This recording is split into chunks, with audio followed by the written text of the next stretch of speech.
আজ হলো অক্ষয় তৃতীয়া, আর এই অক্ষয় তৃতীয়ার শুভ দিনে বাড়িতে আয়োজন করা হয়েছে পুজো এবং ভোগ নিবেদন করা। আর সেই উপলক্ষেই আমরা সকাল থেকে লেগে পড়েছি যে যার কাজে। হ্যালো এভরিওয়ান, আমি দোলা এবং দোলা লাইফস্টাইলের নতুন আরেকটি ব্লগে অনেক ওয়েলকাম। তো আজকে সকাল থেকেই তোড়জোড় শুরু হয়ে গেছে। যেহেতু আমরা প্রথমবার এইভাবে পুজো করছি, তাই একটু নিজেদের মধ্যে ভয় এবং কোথায় কী করব সেই টেনশনটাও ছিল।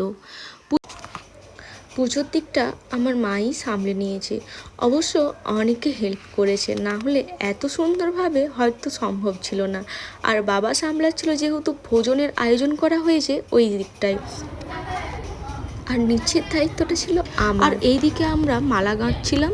আসলে দাদা যদিও অনেকগুলো মালা কিনে এনেছিল, তাও ওই ভোগ দেওয়া হবে তো সেই জন্য 7টা ভোগের কারণে 7টা মালা, আর তার সাথে যারা নাম সংকীর্তন করছিলেন তাদের জন্য কিছু মালা গাঁথতে বলেছে, ওইগুলোই আমরা মালা গাঁথছিলাম। আর আমি এই নিচের দিকে যেহেতু ছিলাম, আমাকে সবসময় উঠতে হচ্ছিলো আর যেতে হচ্ছিলো, তাই লাস্টের মুহূর্তগুলো আমি আর মালা গাঁথতে পারিনি। মামিমা আর আমার একটা দিদি, তারা দুজনে মিলেই মালা গাঁথছিল। তারপর আমি উপরে এসে দেখি রুমটা সব কিছু খুব সুন্দরভাবে গোছানো হয়ে গেছে, পুজোও শুরু হয়ে গেছে এখন। আর এত সুন্দর লাগছে দৃশ্যটা, ওখানে বসে থাকলে বসেই থাকতে মন যাচ্ছে। আর এখানে আমাদের বাড়ির সবাই বসে আছে, পুজো দেখছে।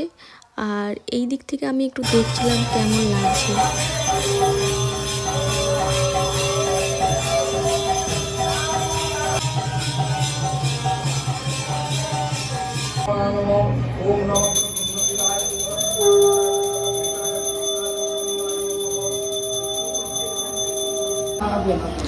পুজোর শেষে ছিল সেবার আয়োজন।